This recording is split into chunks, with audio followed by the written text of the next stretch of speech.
you look it in the face of what actually an all-out economic war would be, it's so terrible that that actually should be enough to bring both sides to their senses. Welcome back to BVTV, brought to you by Reuters Breaking Views. I'm Peter Fallas, I'm the global editor of Breaking Views, and I'm delighted once again to be joined by Hugo Dixon from West London. Hugo, welcome back. Hello, Peter. Lovely to be here.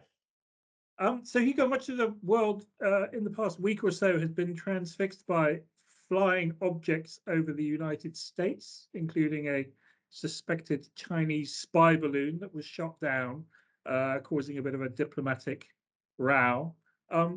You've been looking at the broader question of possibility of a sort of a showdown between China and the US. And the headline of your piece says, an economic war with China would be mad. Can you explain what you mean by that? Yes, well, it's MAD in capital letters, which for those who remember the Cold War, which is most people, at least of our age, stands for mutually assured destruction. This was the idea that the fear of nuclear war, and both sides could deliver it to the other, was so terrifying that it actually kept the peace between the Soviet Union and the United States. The central point of my column is that the economic equivalent, of course, it wouldn't be as bad as nuclear Armageddon, but it would still be terrible of an all-out economic war between China and America, probably triggered by an invasion of Taiwan, that we really must not go there. And it should be sufficient, actually, if people focus on that, to cause both sides to pull back from the brink if we ever got close to it. But hedge my bets, because accidents are always possible. And even in the Cold War, the Soviet Union and the US almost came to blows during the 1962 Cuban Missile Crisis. Yeah.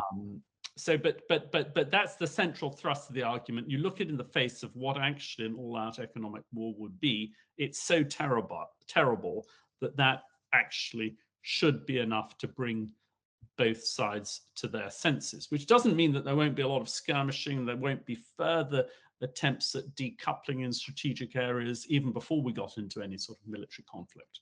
Yeah, so you have this sort of idea of this sort of the various sort of circles of hell, like Dante's circles of hell, that are sort of an economic confrontation to go through. So at the start, it would be, I think, sort of kind of cutting off trade in sort of essential goods for military equipment and stuff like that. But then it goes on from there. Is that right? That's right. I mean, we're already, you could say, in a tech war. That's already started. It started a few years ago, skirmishing over Huawei. Now we've got the export controls last October from America on high-end semiconductors. There's an idea that that's going to be rolled out into further sectors. There may be also controls on investment by American investors into China in the high-tech sector. So that's already there. I mean, it's not fully embraced at all, and the allies, the European and Asian allies, are sort of coming along with it a little bit reluctantly. And then, of course, China in this situation, I mean, they can react because they've got a hold over America and its allies, mainly through rare earths and certain sort of technologies, such as green technologies, photovoltaic panels for the green transition, etc. But when you go really down the full route, you're talking about two other things, I think. The first is that you're talking about cutting off non-strategic investment. This is what we have not done this. Non-strategic trade. We have not done this, for example, with Russia.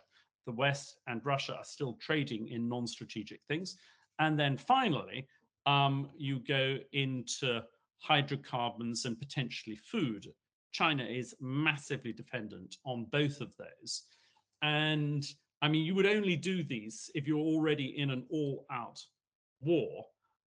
the repercussions would be astonishing. And I think your point is that, I mean, with Russia, obviously, so we've you know, that the West has put sort of restrictions on all kinds of electronics and so forth. They've also put very hefty financial sanctions on central bank reserves, but they haven't gone further. But your point is that once you go down that route, it may be hard to stop, and you may find yourself going further and further into sort of economic warfare. I mean, I think it depends on, of course, on what the military scenario is. And more or less, I distinguish between three military scenarios. One is where there's almost a walkover by China and they easily take Taiwan. Then, of course, there's no point in America and its allies trying to do any more to defend Taiwan militarily. You then move to the next line of defense, which is, can America protect Japan and Korea particularly, or will they be sucked into China's embrace? And clearly there would be a military component of a defensive nature then, but there would be a tendency to go all out economically, because you'd really have to, America at least would feel it really would have to punish China. There's also another scenario which has similar economic implications, which is where, you know, perhaps the Chinese forces get held on the beaches in Taiwan. And then there's equally at that stage, you might say, well, you need to go all in order to break China and force it to backtrack. But there is a third scenario, which is that there hasn't been the complete easy takeover, but it's more like the current Ukraine situation, where the West hasn't imposed the full slate of potential sanctions. I think that is still theoretically possible, that you could find some sort of targeted approach, but it would still be, the economic blowback would still be much, much greater than what we've experienced with Russia. Remember that China is 10 times the size of Russia's GDP. And that's if you go into the sort of, as it were, the sort of middle scenario of more strategic sanctions, more financial sanctions, etc., etc. If you go the full slate, I mean, which you could easily get into either because of the logic of it or because of the sort of slippery slope, it barely bears thinking about. Okay, so just to finish and maybe to bring it back to where we started on this, I mean, you talked about the Cold War analogy, where ultimately nuclear confrontation was a deterrent from that happening. You could argue with Russia, the sort of the threat of sanctions didn't stop Vladimir Putin from invading Ukraine. Is there a reason to believe that the threat of sort of economic mutually assured destruction would be more of a deterrent this time round?